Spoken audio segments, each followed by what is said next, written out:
Swimming పూల్లో నిర్వాహకుని అఘాయిత్యాలు, swimming కోసం వచ్చే బాలికలతో అసభ్య ప్రవర్తన. ఇట్లాంటి వాళ్ళని ఏం చేయాలండి? ఇట్లాంటి చెత్తనా కొడుకుల్ని. ఆ? ఆడపిల్లలు బయటికి వస్తాం పాపం అయిపోయింది ఇలాంటి దరిద్రుల వల్ల. Lake park Yellandu swimming pool అంట. స్విమ్మింగ్ టైమింగ్ ఉదయం 5 గంటల నుంచి 8 గంటల వరకు అంట. ఇల్లందు మున్సిపాలిటీ ఆధ్వర్యంలో స్థానిక చెరువు కట్ట సమయంలో నిర్వహిస్తున్న స్విమ్మింగ్ పూల్ను ఇటీవల ఎమ్మెల్యే కోరం కనకే ప్రారంభించారు. దీని నిర్వహణ బాధ్యతలను కాంగ్రెస్ పార్టీ కార్యకర్తకు అప్పగించారు.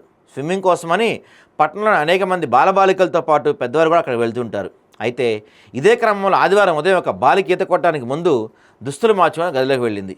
అదే సమయంలో అక్కడ నిర్వాహకుడు బాలిక ఉన్న గదిలోకి వెళ్లడంతో భయభ్రాంతులకు గురైన ఆ బాలిక అరుచుకుంటూ బయటకు వచ్చి తన తండ్రితో ఈ విషయాన్ని చెప్పింది. వెంటనే సదరు బాలిక తండ్రి ఈ విషయాన్ని పోలీసులు ఇవ్వడం తెలిసింది.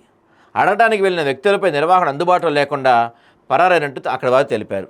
అంతేకాకుండా లేక్ పార్కులో గత కొద్ది రోజుల నుండి సమయపాలన లేకుండా అర్ధరాత్రి సమయంలో కూడా స్విమ్మింగ్ చేస్తున్న ఆరోపణలు వినపడుతున్నాయి. అంతేకాకుండా నిబంధనలకు విరుద్ధంగా రాత్రి వేళలో పార్టీలు నిర్వహిస్తూ స్థానికులను భయభ్రాంతులకు గురి చేస్తున్నారంట. ఇప్పుడు ఈ లేక్ పార్క్ అనేది పిల్లలకి వీళ్ళకి పనికొచ్చేదిలా ఉండాలి. అక్కడ కోచ్ ఉండాలి, అదంతా ఒక వ్యవస్థ ఉండాలి.